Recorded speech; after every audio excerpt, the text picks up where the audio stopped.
Bismillahirrahmanirrahim. Assalamualaikum warahmatullahi wabarakatuh. Alhamdulillah wassalatu wassalamu ala rasulillah amma ba'd. Malam hari ini masuk hadis yang ats-tsamin asyar, hadis yang ke-18. Bismillahirrahmanirrahim.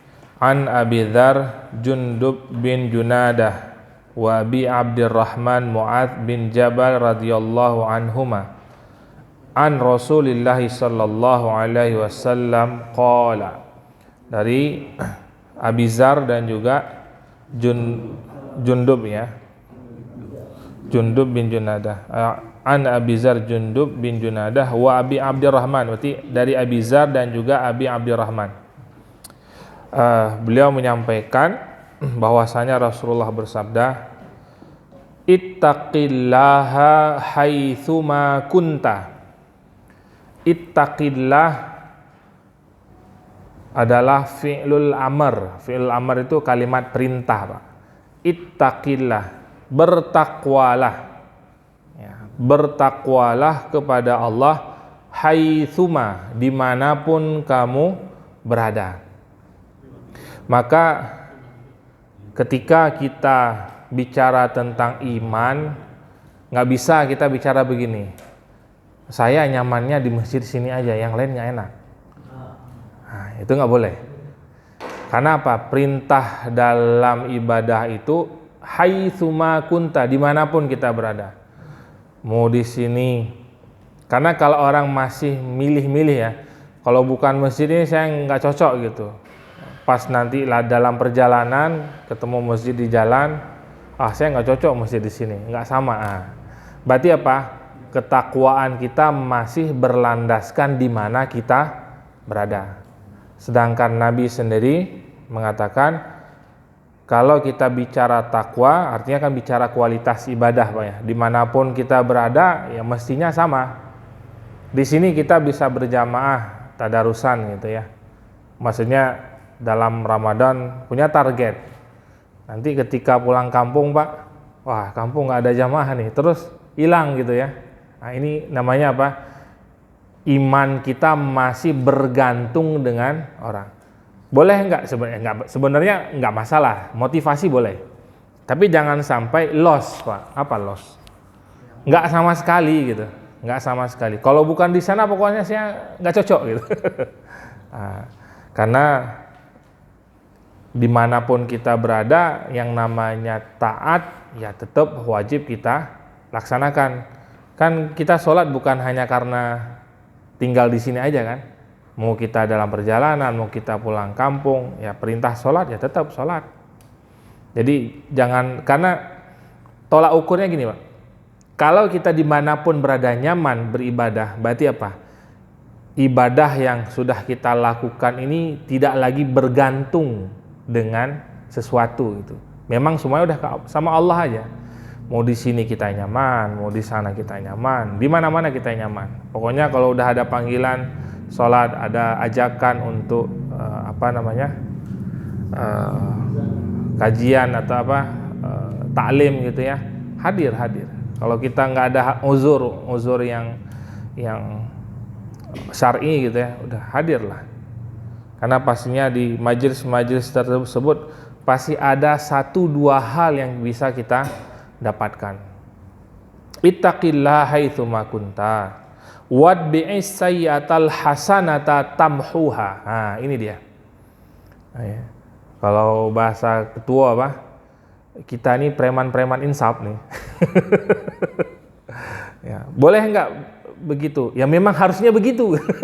Memang harusnya seperti itu, Pak.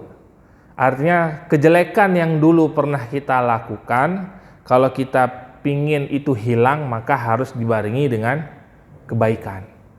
Karena Allah tidak pernah melabel seseorang ketika dia melakukan kejahatan terus label itu melekat, enggak. Tapi label itu bisa kita hilangkan. Dulu kita ahli maksiat, terus apakah kita terus dengan label itu melekat dengan diri kita? Kan enggak pingin, Pak ya. Pasti kita pengen akhir hayat kita dalam keadaan husnul khatimah. Maka masa kelam yang dulu yang mungkin kita jauh dari sahabat-sahabat yang bisa memotivasi kita dalam ibadah, maka sekarang ini boleh Pak diingat-ingat. Diingat-ingat dalam artian gini, kita ngadu sama Allah, ya Allah ampuni atas kebodohan aku selama ini. Maka dalam Sayyidul Istighfar itu kan ada kalimat Abu ulaka binikmatika alayya, aku akui kenikmatan yang engkau berikan kepadaku. Wa abu ulaka bidzambi, dan aku akui dosa-dosa yang pernah aku lakukan. Faghfirli, maka ampuni aku. Maka dalam kalimat istighfar itu bukan hanya ya Allah ampuni dosaku, enggak hanya sebatas itu Pak. Tapi Allah senang ketika kita sebut, tapi bukan untuk bangga Pak, karena ada orang, wah itu mah saya udah lewat yang begitu-begitu, itu kerjaan saya dulu, itu bangga sama dosa tuh. Ya, tapi cukup kita seperti itu di hadapan Allah, ya Allah dulu aku maksiat seperti ini, ampuni aku ya Allah atas kehilafanku, ampuni aku atas kebodohanku selama ini atau dulu, ampuni masa mudaku yang penuh dengan maksiat, berbagai macam maksiat sudah aku lakukan ya Allah. Nah, maka kita sebutin. Karena apa? Setiap kali kita lakukan kebaikan, maka kejelekan itu akan hilang. Ibaratnya apa? Ada kertas kita tulis pakai pensil, itu kan kejahatan ibaratnya. Terus ketika kita lakukan kebaikan itu dihapus tuh pelan-pelan, pelan-pelan. Wa khaliqin nasa bi khuluqin hasanin. Dan khaliq itu apa ya? Temanilah ya. Bertemanlah dengan manusia dengan akhlak yang baik. Maka dalam hadis ini ada 3 pesan yang disampaikan oleh Rasulullah. Pertama, iman itu takwa kepada Allah, jangan terikat dengan sesuatu apapun. Dimanapun kita berada, tetap iman kita harus kita jaga. Yang kedua, kalau kita bukan merasa ya, kita perlu mengimbangi dosa-dosa yang selama ini pernah kita lakukan dengan kebaikan, dengan harapan dosa-dosa itu akan Allah hapuskan. Yang ketiga, pergaulilah manusia dengan sebaik-baik mungkin, bihuluqin hasanin, dengan akhlak yang baik. Artinya di sini apa? Kita nggak boleh milih-milih orang gitu Pak ya. Oh dia baik sama saya, baru saya baik juga sama dia. Terus wah ini jahat sama saya, udahlah nggak usah baik-baiklah buat sama orang jahat gitu. Nah dalam agama yang begini ini malah nggak dianjurkan oleh Rasulullah. Dianjurkan apa? Balas dengan orang-orang yang pernah berbuat jelek dengan kebaikan. Bisa jadi dengan kebaikan itu bisa meluluhkan hatinya.